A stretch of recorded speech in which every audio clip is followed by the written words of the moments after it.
big story of the month is the feud between Jeff Jarrett and Ron Killings, which stems from the King of the Mountain match, which debuts on the June 2nd pay-per-view. Feels like a decade ago. We watched it about a month ago, so it does. Jeff Jarrett defeated Ron Killings, Chris Harris, AJ Styles, and Raven to win the NWA World title in the debut of King of the Mountain. You know, I enjoyed this match. Yep. I thought it was pretty fun. I don't think the concept is as complicated as people pretend it is. The bad faith argument is of TNA. I think it's a fun match. Who would I be, right, to constantly complain about the lack of innovation in pro wrestling, and then to poo-poo an innovative idea? Because, ultimately, it's just a ladder match. Yeah.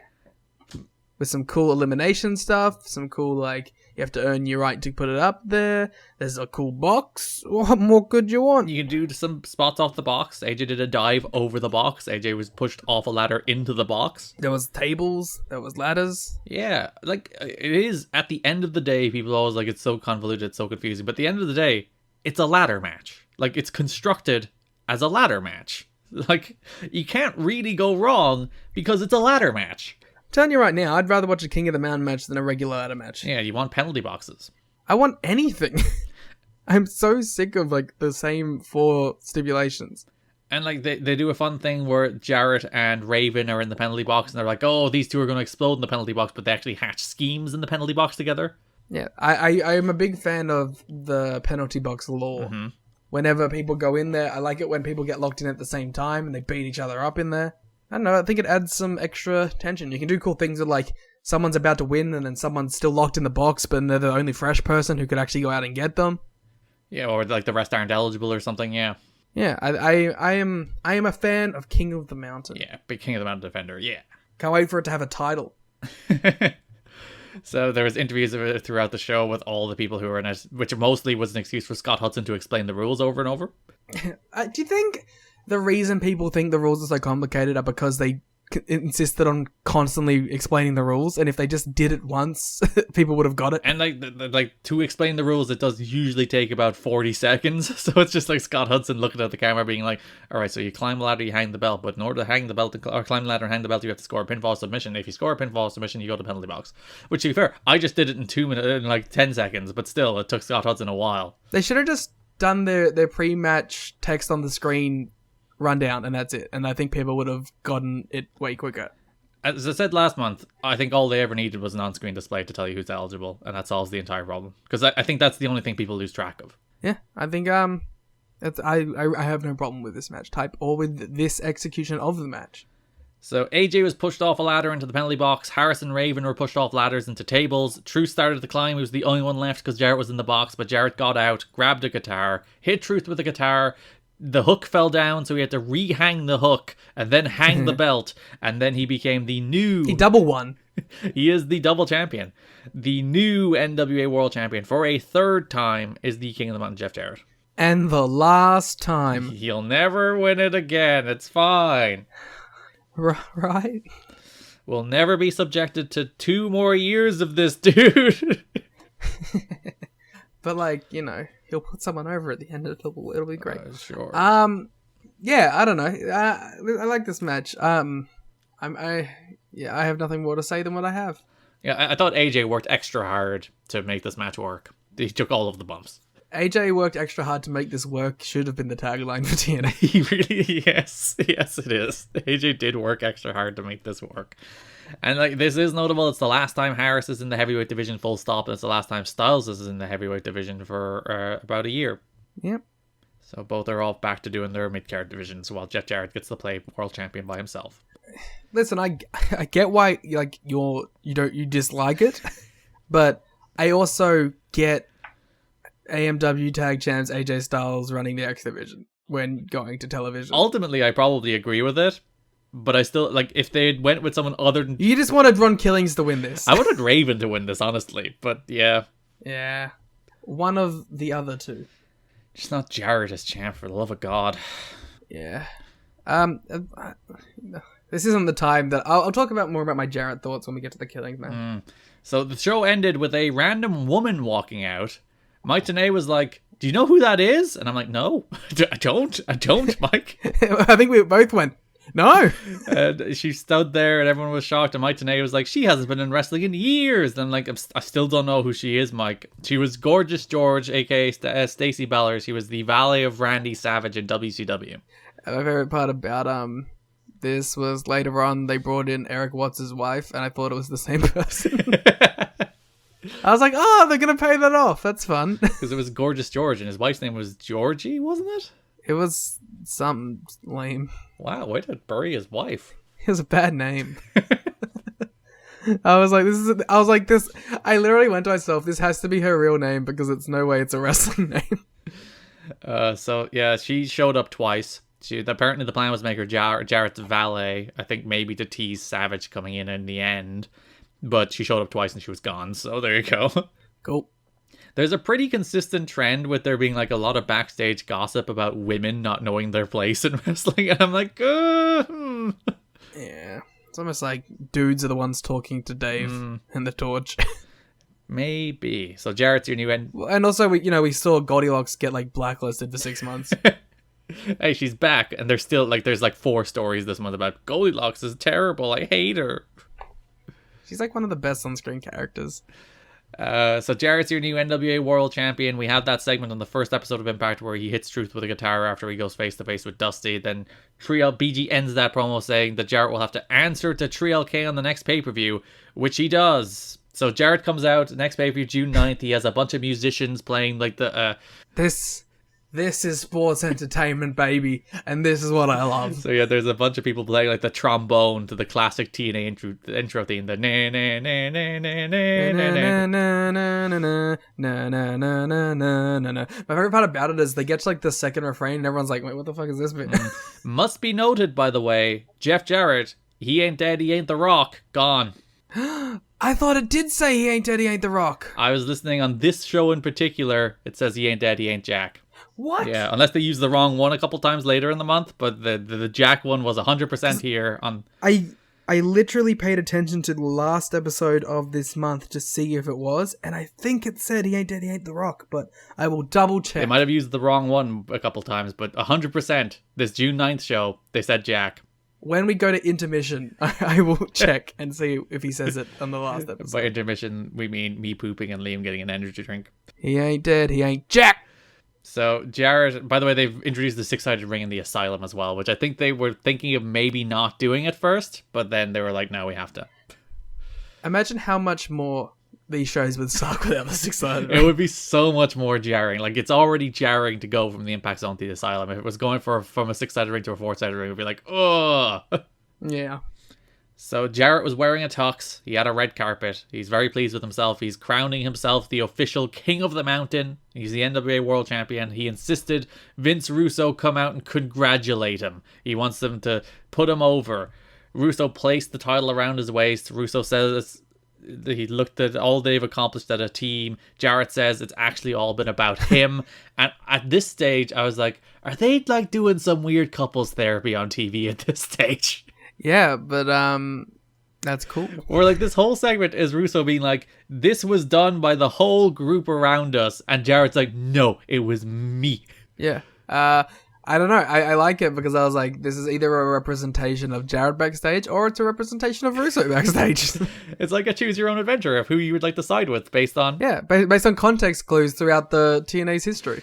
So yeah, Jarrett said it's all about him. He called out all his haters. And then Jarrett got physical with Russo, but Trill came out to save. And then Truth announced a Triple Jeopardy match for tonight. They didn't explain what Triple Jeopardy was in the moment, though. You're not allowed to do that. You can't be like, we're having this match. And be like, I don't know what that is, but we're having it. Hey, he's pals with Vinny Roo. He can do whatever he wants, even though Vinny Roo hates him. I'm not sure how that works. Vince Russo is supposed to be unbiased. I don't agree with this.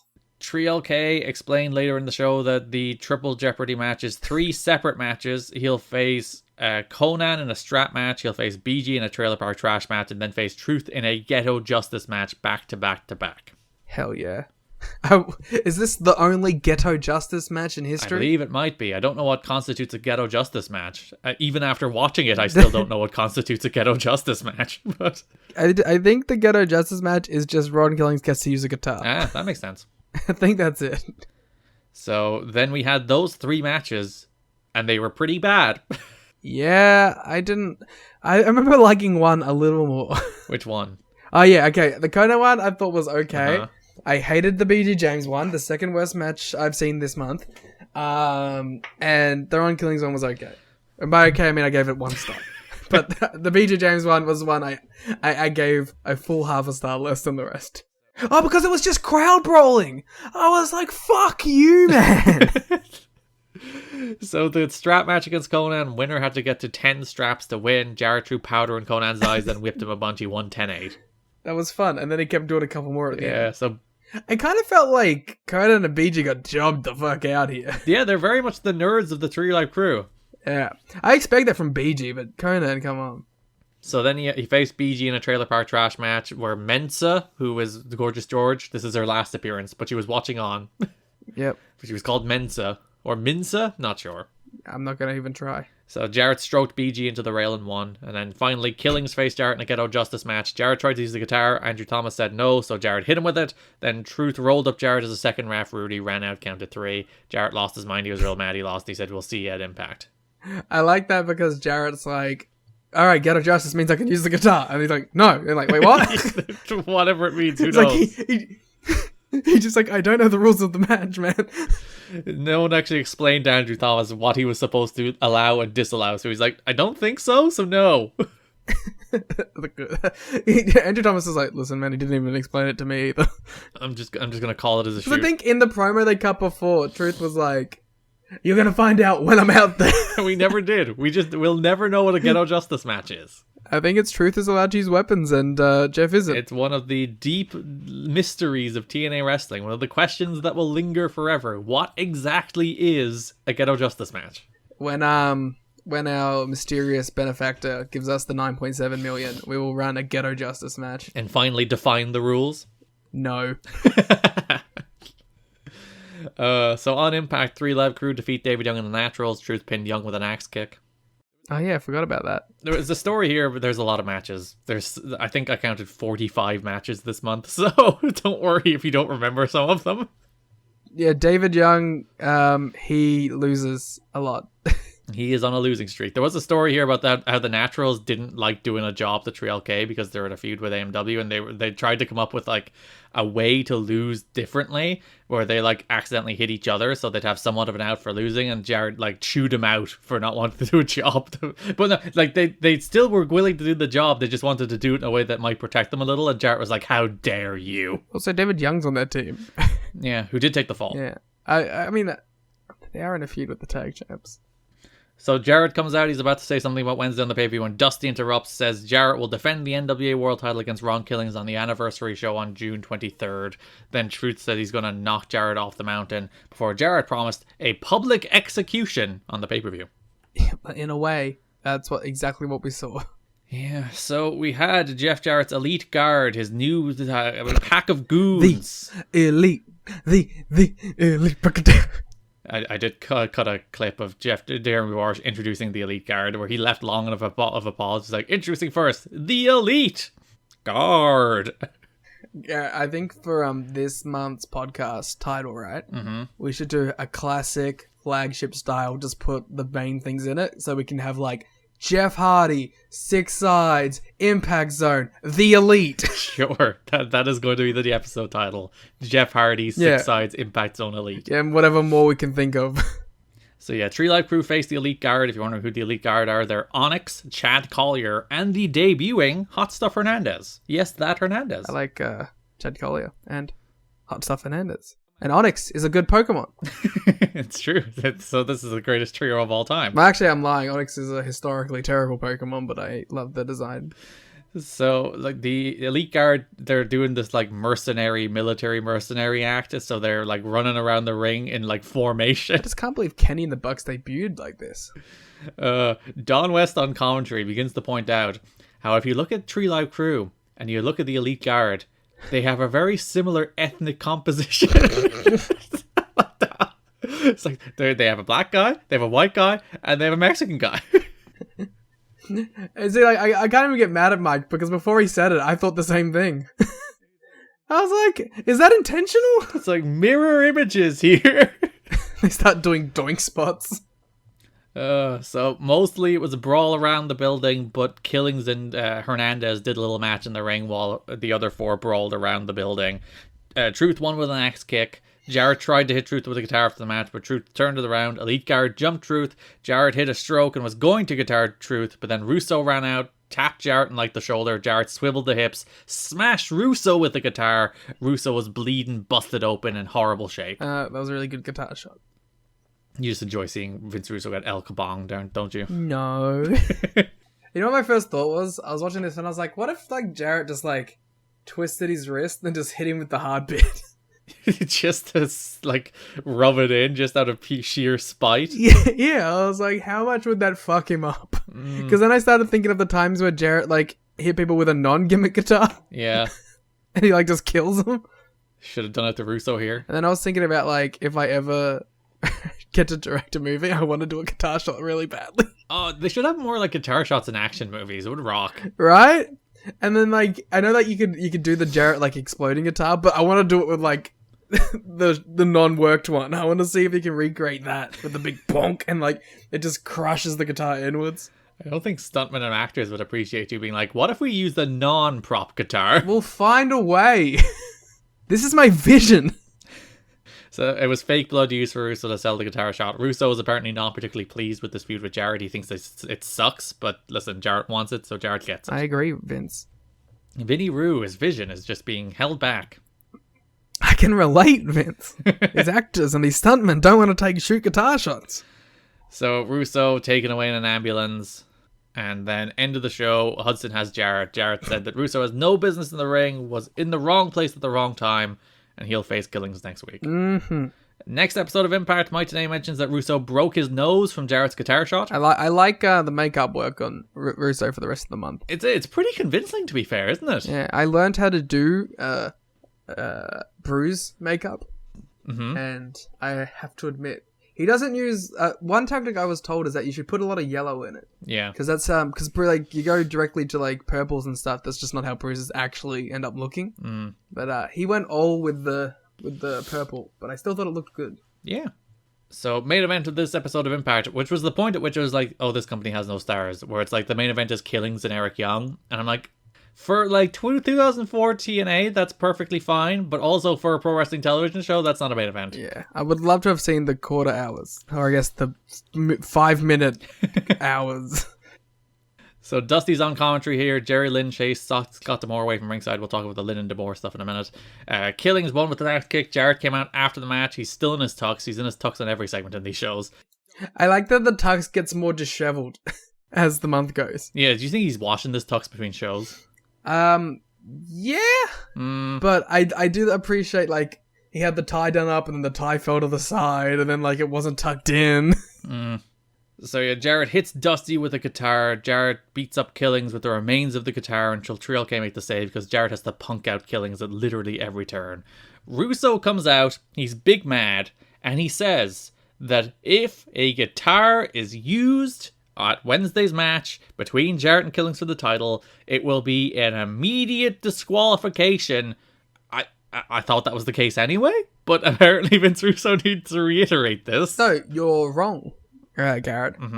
Referee's discretion applies, as we have seen in many a main event where they've just done a bunch of weapon shots.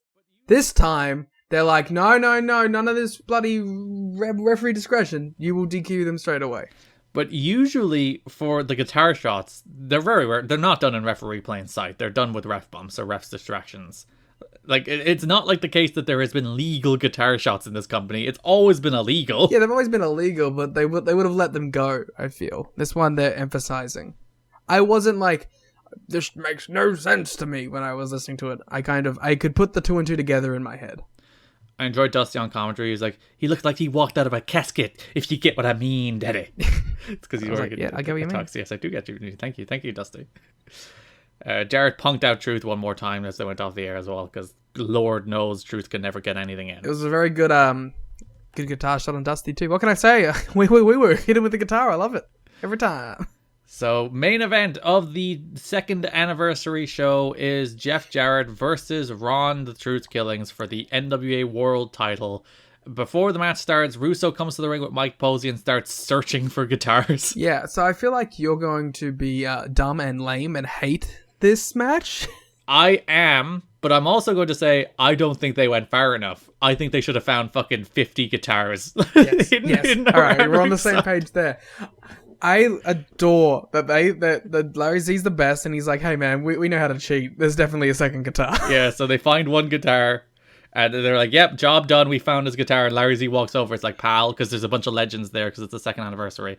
So Larry Z and Harley Race walk over, it's like, that was way too easy. They should have found one like under the commentary desk and had Mike and Dom be like, well, when did this get here? 100%. There should have been like 10 guitars around ringside. There should have been one in the merchandise stands with Sarah, the merchandising lady.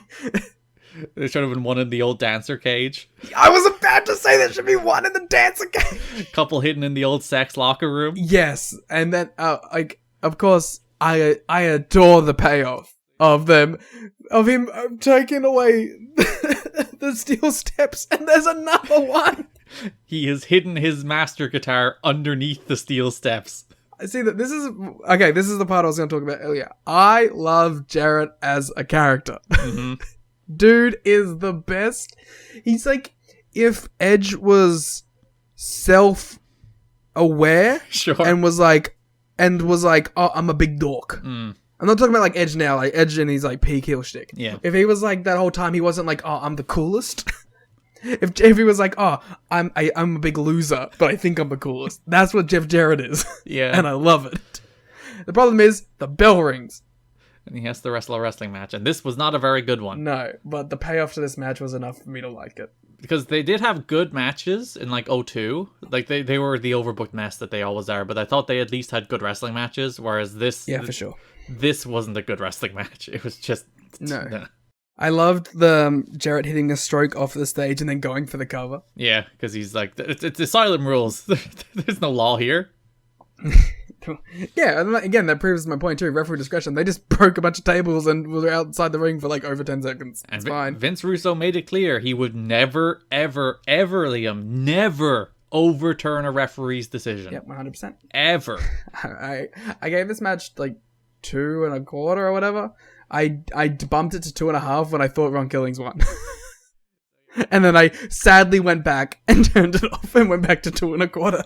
So yeah, Conan and BG came out trying to interfere, but they were removed. Jarrett hit Truth with the NWA title, but Truth kicked out. Then Jarrett revealed his master plan. He had a secret hidden guitar under the steps, showing how smart he was. And he did the head point. Of course he did the head point. He's the smartest individual in the world. Killings got the guitar after they struggled for it. He nailed Jarrett with the guitar to win the title. Then Andrew Thomas and Mike Posey were talking to Rudy as Russo came out. Jarrett was like on his knees, praying, begging for justice here. See, he's self-aware. This is the ghetto justice. Who knew that the ghetto justice would be on Jeff Jarrett's side? That's true. Ron Killing's own match type against him. Russo made his very sad, conflicted face. He didn't know what to do. Dusty came out and he told Russo that sometimes there's a right decision and a wrong decision, but sometimes the wrong decision is right. Tells Russo to make the decision with his heart as we go off the air. I like that in that Dusty admits that Jarrett should win. Yeah, he's like, listen, by right here, we said if a guitar is used, it's a disqualification. Truth should lose. Not even that. An immediate disqualification, which takes it out of the referee's hands. Because the match type is like, it's done immediately as soon as it happened. You don't need a ref to call it. So Truth should lose, but fuck Jeff Jarrett. Give the belt to Truth. Yeah. And people were into the idea of Truth with being a 3-time champ too, so... Wrestlers are once again expressing their frustration with Jarrett's self-serving booking. He's never going to let people get ahead of him, one wrestler said. He's the worst thing for our company. The heat on Jarrett's booking died down when Impact debuted, but it hasn't taken long for wrestlers to resume complaining behind Jarrett's back. He does make Truth look like a giant nerd all month. Yeah. I mean, that's what I'm saying. With like same thing with Wildcat. If the payoff was Truth winning here, it would have been fine. It's not a great build, but it would have had the right ending. But, you know, we. So, Impact, Jarrett comes out. Jarrett's like, yo, give him a belt. Yo, listen. Yo, listen. Wii U, guitar my belt. Guitar my belt. He's interrupted by Larry Z. Larry has a message from Russo. Larry announced that the decision will not be made today on Impact. It'll be made on Wednesday at the pay-per-view. Oh, the best. Because he frames it like, Vince Russo and Dusty have given me the decision that you will find out on Wednesday. And the guy goes, boo. So Jarrett hits Larry with the guitar. Justifiable, to be honest. It was a good one, too. I'm going to say that every time, aren't I? I just love guitar shots. Trio K ran in. Elite Guard ran in. Jarrett and the Elite Guard stood tall. Elite. So, last show of the month, Russo comes out. He's in the ring with Scott Hudson. Scott's like, yo, Vinny Roo, who's champ? Vince Russo, he consulted with Dusty, but he still hasn't made his decision. So he wants Truth and Jarrett to come out to plead their cases. What was all the talking last on fucking Impact, man? He's been thinking about this for a whole week, Liam. He's consulted with referees. He's been thinking about it, and he still needs more information. I liked the idea of Russo being at home, like trying to eat a meal. His kids are like, "Oh, Dad," and he's like, "Oh, don't talk to me. I'm thinking about this Ron Killing situation, man. I can't even eat." Just pushes his wife's cooking away, goes to his office. He's just in there all night smoking cigars, staring longingly out the window, wondering, "What do I do? What do I do?" The clouds transform into images of Ron Killings and images of Jeff Jarrett and a guitar. The guitar between them, and like the guitar hits Jeff in the head and the clouds break apart. So Truth comes out. Conan does his shtick, but before Truth can cut his promo, Jarrett comes out. Jarrett plays footage of Russo saying that there'll be an immediate DQ if the guitar is used. And he's like, "This is my smoking gun." He wants Russo to live up to saying he's a new man, stand by his word. Then Truth comes out. He runs a montage of his own, which is just Jarrett hitting people in the head with guitars. Is that every guitar shot in TNA history? Because then we can steal it as our base point for the thing that we wanted to do. I don't think it's every one of them. I think it was just the recent ones. We can never do it now. He also showed footage of Jarrett being the one to introduce the guitar in the title match. And then he said, "If the guitar hit doesn't fit, you must quit." Yeah, sure. Which... he also, like, Truth was like, "Vinny Ruth, think about it. When you go home to your kids, and your kids are like, 'Daddy, I got into a fight. What should I do? Should you tell the kid to be a cowardly bitch, or should you tell the kid to stand up for himself?' That's what you need to decide." Russo's like, "I'd tell my kids to get the shit kicked out of them. I don't know what your problem is." But I do like "if the guitar hit doesn't fit, you must quit." Oh, we could sell that on a shirt. Russo says he'd never overturn a referee's decision. Never, ever. And then he did just that. He gave the belt back to Jarrett. So Jarrett technically wins the match the week before by disqualification. Awful. Bad. Poo-poo. Russo, the worst part of it is afterwards, Russo then gave out to Ron Killings. It's like, how could you stoop to this? This is your fault. Yeah, why does he hate Ron? He has always hated this guy. AJ's his boy, and he hates Ron Killings. So then he announces that Jarrett will defend the belt next week in an 8-man gauntlet match that will feature Jarrett, the 3 members of 3 Live Crew, the 3 members of Elite Guard, and the 4th man, the returning first ever NWA World Champion of the TNA era, the world's most dangerous man, Ken Shamrock's here. Okay.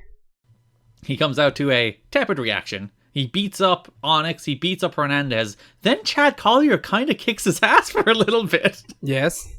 Which actually kind of rules. And the segment just ends. I'm like, well, okay. Shamrock's back. You happy? No. He's not back for long, so he shouldn't be. Well, I wasn't, so that's good. Ken Shamrock told friends last week that he has not signed a long-term contract with TNA and has no intention of doing so. He was upbeat and positive backstage, interacting with wrestlers, some of whom he knew from his stint 2 years ago, and others whom he had never met. He seemed excited to be back in pro wrestling and happy to work a few dates for TNA, but also wants to continue his MMA training. Well, one of these two things is probably a lot more valuable. We had a big ass brawl to close that show as well, with that had Jarrett, that had the Elite Guard, that had Shamrock. I enjoyed the big ass brawl. You'll get used to them, but yeah, this one felt fresh because they had Team Canada out there, they had all the AMW and the Naturals out there, they had D'Lo and Monty out there, they had AJ. AJ's music was playing all through the big ass brawl. Yeah, and I liked that there was a lot of X Division guys in there too, which kind of separated it from just being the main event scene guys who were boring. Yeah, so Jarrett and Killings are still feuding. They're feuding all month. Jarrett's your new NWA champion. Ken Shamrock's back. Yeah, well, Ken Shamrock should be scared, man. He doesn't know double J double MMA. It's true. Jeff Jarrett should shoot on him. Yeah.